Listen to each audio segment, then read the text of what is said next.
OTHERtone. So what's going on with this album? You're executive producing the album. Yep. So myself, my brother Johnny Shipes, who's been my manager since I was 15. Blood brother? No. But definitely not blood brother. But everybody who's around me, close to me, you know what I mean? I don't have friends, it's people like my brothers, you know what I mean? Our relationship is just deeper than friendships. We got a brotherhood, you know what I mean? So try to look at it. And how is this different from your other albums that you're playing the role of executive producer? Like we see, as fans always see executive producer, but they don't actually know what they do. So is this means that you're more hands-on with the project or than in past ones? I've always been executive producing my albums. I just always didn't give myself the credit. Okay. Yeah. So at this time I was just like, I'm giving myself that credit. Yeah. Awesome. Yeah, so that's really it. But I'm really excited for this album though, to say the least. I've been working on it for a little over a year now. It's a lot of great music in it. I mean, I think that's what the people would expect. But to say the least, man, I'm just really excited. I don't really want to overhype it any more than it's already been. But I think it's gonna be a project that everybody enjoys, simply for the fact that it's so timely, but also timeless. Who were some of the producers you worked with? I worked with all my in-house brothers, my brother. So Kirk Knight, 1900, Chuck Stranger, Static Selector. Static. I love Like from Pac Div actually got one beat on there too. Shout out to him. He sent me that beat a little while ago, and I already knew it was mine. And DJ Khalil, shout out to me and we did 3. Great. We got 3 on there, so shout out to him, man, for sure. It's exciting, man. My second album, dope. Congrats, man. Thanks, man. What's your goal? What do you want? If this happens, you know what I mean? ... It's more like if this doesn't happen, that's how I'm looking at it. If certain things don't happen, then I'm pretty convinced that I might be blacklisted or something like that. For? Hey man, it's deep. The things that I'm saying on this album isn't what you hear rappers saying or speaking about. You know what I mean? It's really topics that I think need to be discussed more in music. Like what? Like what's going on in our country right now, like our domestic relationship with the country. And I say our, meaning as a young black man, everything that's going on over the last 2 years. What really inspired me to even make this project was, over the last couple of years with, the media taking on everything that's been happening, young black men getting killed in the street or getting killed by police. And, with us just seeing it so much in our media and how it's been making the world, go into frenzy, the country go into frenzy, then everything that's been happening with the presidential campaign with our new president is I've had all of these feelings that have just been boxed inside of me, and as a young musician I feel really responsible to speak for the people who I can speak for, the people who don't have a voice, essentially. So that's my whole take on this project. It's just it's basically what I've done about it. If that makes any sense. Yeah, no, man, that sounds great. Yeah, so I've obviously planned to do way more, but it starts with the conversations, opening up the conversations, putting in the music, and informing the world. I think more people need to hear you speak outside of your music.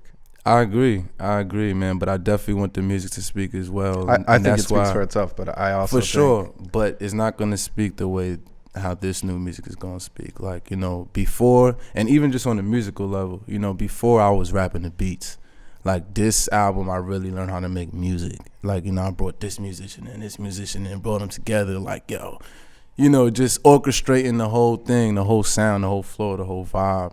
Yeah, man. So I'm really trying to make it that, where the music speaks for itself as well, because, it's good coming out and speaking and, using my voice, which I'm always going to do. You know what I'm saying? As an artist, I come to sing, but as a citizen, I always, speak for peace. No one can silence me in this.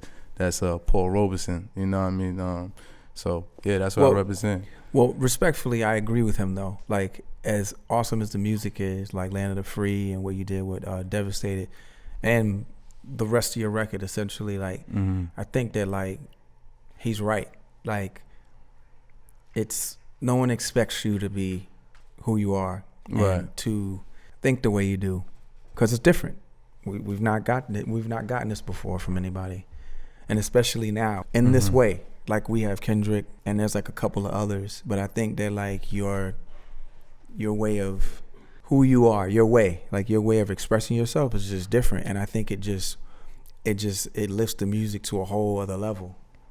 And it's interesting because that's what, like, when you think about Tupac, that he was that guy. You know, his music was great, but, like, he's my favorite of all time. But his interviews, would make you go back to the music and be like, whoa. Yeah, that's a fact. You know what I'm saying? That's a fact. That happened to me in high school. You know what I mean? Like, I always grew up knowing, like I didn't get into Tupac music heavily till I was like 17, 18. Oh, I was late. Like, I was late. I was late. I was definitely big. Yeah, like, you know, growing up, I was like, you know Tupac, you know he's a legend. But then when you really start, you know, researching, and then you see the things that he had to say, like you said, outside of the music, it makes you go back, like, it makes you think, like, hold on, I gotta, you know, go back to the music and, you know, put myself on. And yeah, man. And then, like, at 17, 18, I was like, yeah. For me, 20 years ago, it was like the club. It was like where you wanted to pull up. You guys don't probably even do that now. Yeah. But like, for us, it was like pulling up to the club, doing 5 miles per hour with the hazards on. 5 miles per hour with the hazards, because you wanted it to be like a Hype Williams video. Yeah, you just wanted that. Especially me, I was like super nerdy, so, like, you know, I wasn't a tough guy like the Hustlers. You know, I was a little skinny guy with, you know, the cool guy, man, super cool guy. How about a Rolls Royce with the backpack on? You couldn't tell me nothing. Nothing. Classic shit, right there. Yeah, classic shit, but man. Now I'd be so embarrassed to do that. I can see why. I mean, it's just different. You know, you get older and you get, you know, wiser. Station wagon P. I feel it. Yeah. I feel it. Station wagon P. Yeah, all grown up. Yeah, I mean, you know, word of the wise. Some bigger load now. Yeah. I mean, you know, I think about it now, like, you know, shit, you know, maybe I don't need this, or maybe I don't need that. But you I'm do. like, I'm young. You do. Right now, you do. I want it. You got to get it out of your system. You have to get it out of your system. I'm so glad you said that. You got to. I feel way better living life now. You got to. Because the guys that you see that are still doing it in the older age, those are the guys that just did not get it out of the system. And I'm not telling you that, like, you know, in a couple of years that just might not had to just, you know what I mean? Like, I refuse to sell my roles. Like, I refuse. There's a part of me, there's a part of me that's just ghetto. Like, it's just, you know, that there's nothing you can do about that. Like, you know, that's just a part of me that just understands that. Like, I can really tell you what Master P meant when he was like doing the, I know what that means. That's a ghetto thing. They were trying to stop us from having that. It was. Nah. Yeah, like, he was doing that at the top of the record because he knew, because it was like, shout out to P, man. I just seen him in New Orleans Master P too. is the realest. New Orleans is, I was just over there All-Star Weekend. It was madness. With the beats by the pound, those beats, KLC, such respect, bro. Mother, that one. Yeah. Listen, you want to pull up doing 4 miles per hour. Playing that. Hey.